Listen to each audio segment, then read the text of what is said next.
Namaskar, good morning, and welcome back to my YouTube channel, Back from the Jaws of Danger. आज आप मेरी shirt भी देख रहे हैं कि बिल्कुल जंगल के कलर में है। ये कपड़ा मैं कैंट गया था। कैंट में एक स्टोर है जो कामाफ्लाज आर्मी के लिए बनाती है, एयरफोर्स के लिए बनाती है, कमांडोज के लिए बनाती है। ये कलर कॉम्बिनेशन मेरे पास एक जैकेट भी है ऐसा, शायद किसी वीडियो में आप देख चुके हैं। तो ये शर्ट भी मैंने बनाई थी कि अगर मैं अपने वीडियोस चाहे शहर से ही बना रहा हूँ, बट मेरा ड्रेस जंगलों वाला रहना है। एनीवे, आज का जो सब्जेक्ट है वो बहुत कंसर्निंग क्यों है कि एक आपको स्टोरी बताऊंगा नेपाल की, जो महाराज नेपाल ने prince of Wales, his highness prince of Wales के खातिरदारी में जंगल के बीचों बीच क्या अरेंजमेंट किया था। यानी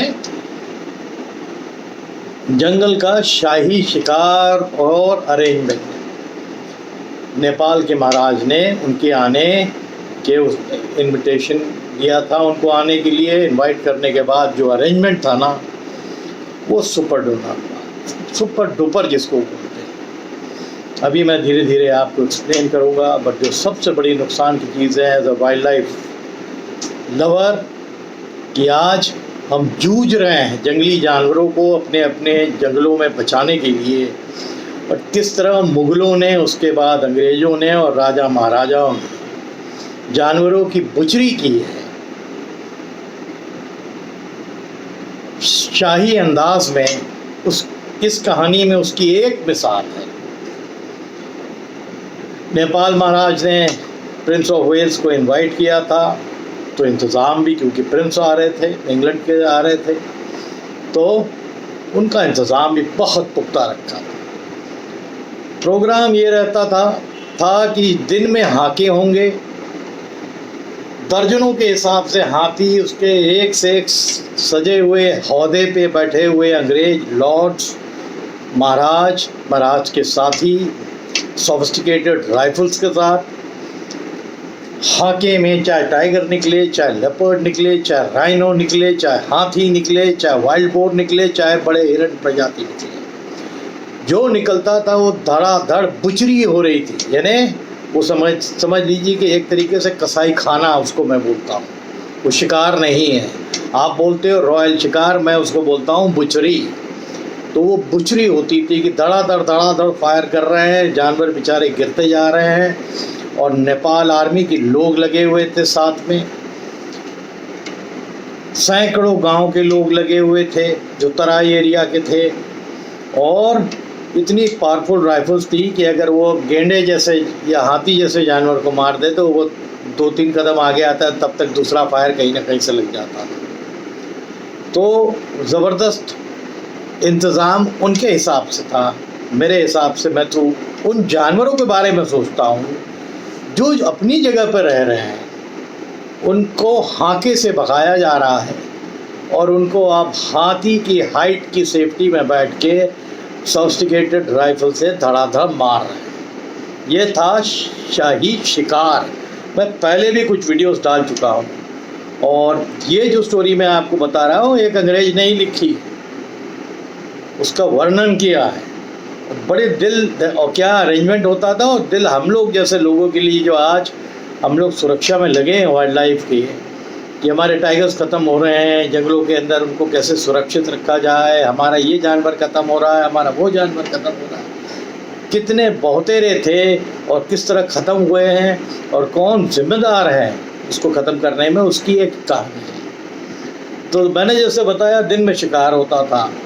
शिकार होने के बाद मेहमान अपने ज़बरदस्त कैंप में आ जाते थे, और कैंप में ये समझ लिए ऊंचे कटघरे लगे हुए थे लोहे के, बहुत बड़े एरिया में, जिसके अंदर से एक शाही टेंट्स बने हुए थे मेहमानों के लिए। और जो प्रिंस ऑफ वेल्स का जो टेंट था वो तो बहुत ही शाही था। वहाँ पर ये लोग आए, शिकार सुबह से लेके हो जाता था, फिर अपना लंच किया। लंच के बाद थोड़ा टेंटों के अंदर ये लोग रेस्ट करते थे, बातचीत चलता था, जिसको वाइन पीनी है वाइन का दौर होता था। फिर ये थोड़ा रेस्ट करके शाम को बाहर आते थे। बाहर जो भी इनके सेवक थे महाराज के, जो जो शिकार होता था, एक एरिया था जो बहुत दूर था वहाँ से, जहाँ इन लोग को VIPs को ठहराया गया था, वहाँ से बहुत दूर उनको स्किन किया जाता था, उनकी चमड़ी को इकट्ठा करके यहाँ लाया जाता था। शाम को उसका डिस्प्ले होता था कि भाई कितने राइनोज मारे, कितने हाथी मारे, कितने शेर मारे, टाइगर्स मारे, कितने लेपर्ड्स मारे या अन्य जानवर मारे। फिर ये लोग अपना जितने VIPs थे वो देखते थे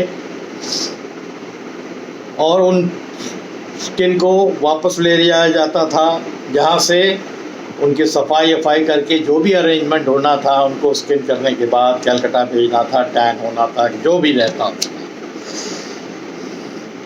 तंबू जो रॉयल थे वो तो गजब के थे।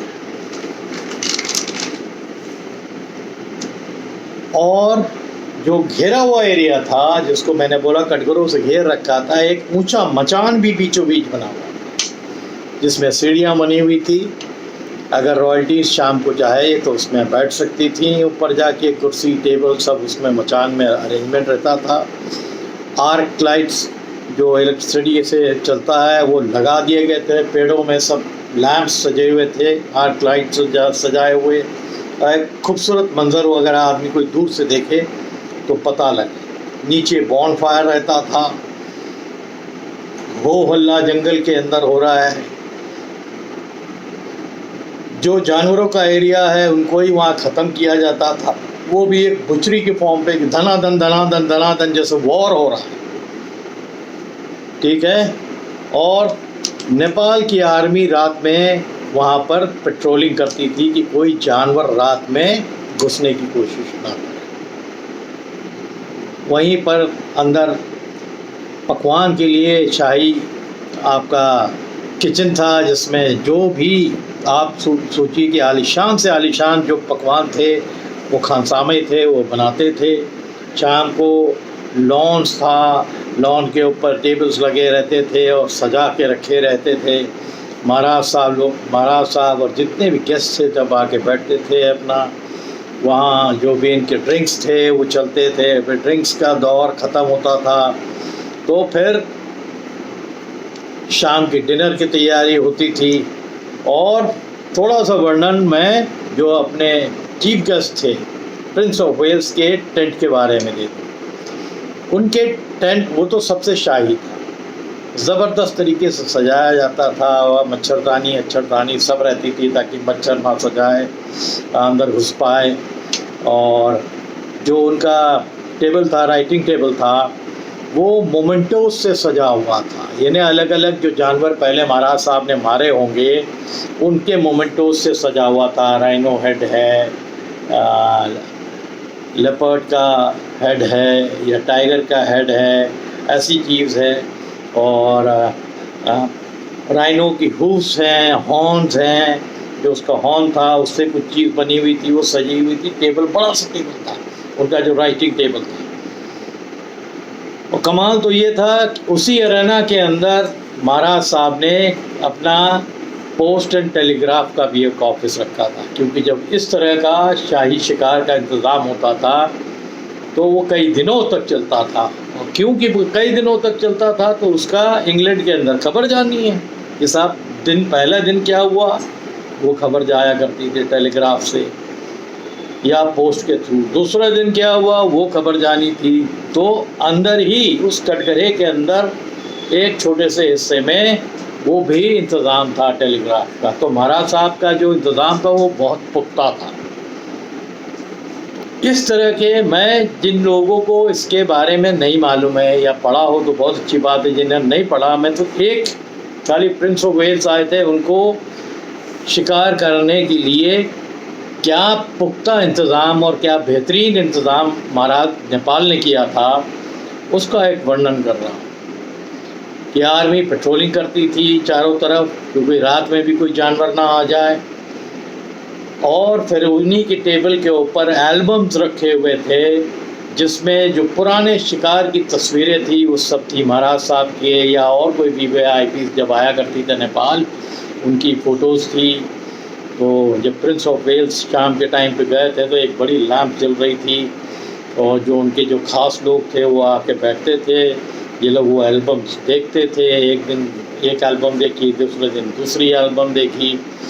तो एक ठाट और शाहीपन था, इसको आप शिकार नहीं कह सकते, है ना। एक ऐसा इंतज़ाम है कि आपने अपनी सेफ्टी तो कर ली, बट वो जो जानवर इनोसेंट हैं जो अपनी ही जंगल में रह रहे हैं, उनका आप शिकार कर रहे हैं, बेदर्दी से कर रहे हैं।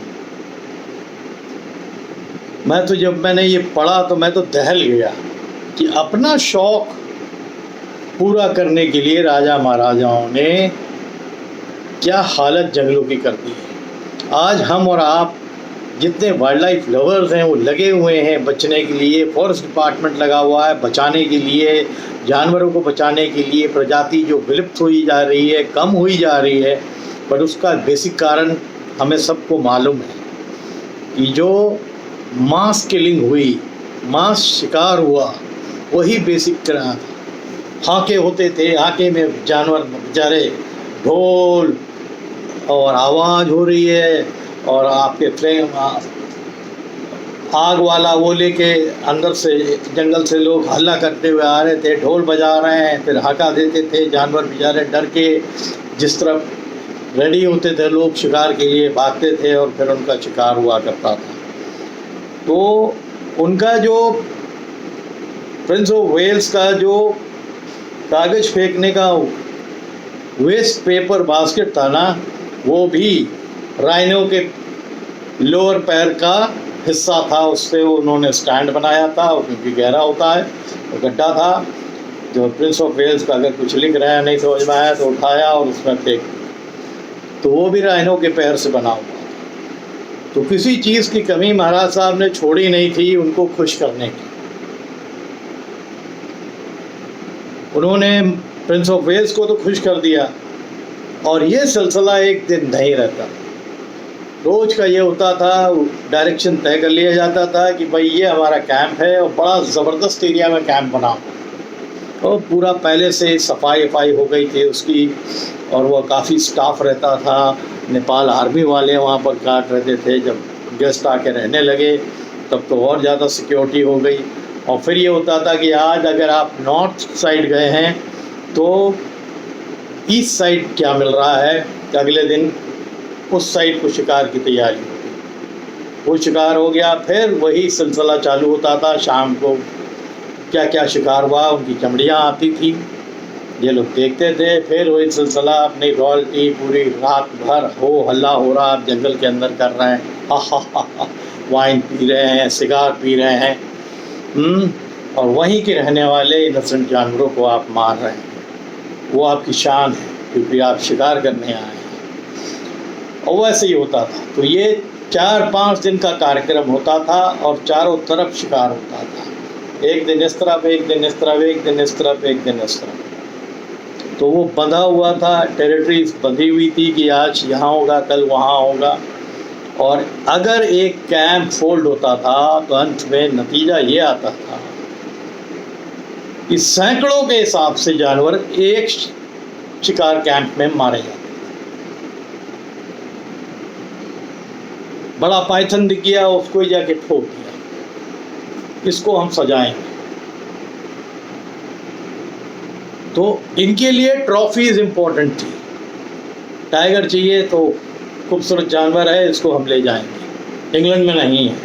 लेपर्ड है तो हम ले जाएंगे।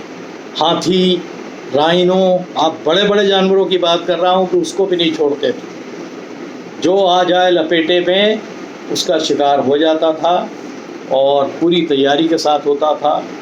और इनके जो हौदे होते हैं, वो जो हाथी के ऊपर आप बैठते हैं उसको जो सजाया जाता था ना, बड़े खूबसूरत होते थे। एकदम ऐसा लगता था जब महाराज जैसे चलते थे, ऐसे 4 डंडों के ऊपर वो हौदे होता था, ऊपर से भी वो बंद रहता था कि पानी आने गिरे तो डायरेक्ट ना आए। तो उसमें अरेंजमेंट रहता था कि पानी साइड से भी आना होगा तो वो खुल जाता था, और पानी अंदर VIPs को गीला ना करे, उसका अरेंजमेंट होता था। तो दिन में शिकार, शाम को शिकार का डिस्प्ले, और रात में रॉयल्टीज़ वहाँ की जंगल के अंदर जो VIPs की खातिरदारी वो एंजॉय करते थे। बट ये तो मैंने एक शिकार बताया, इस तरह की कितने शिकार कितने जंगलों में भारत में भी हुए, नेपाल में भी हुए, अन्य कंट्रीज़ में भी हुए।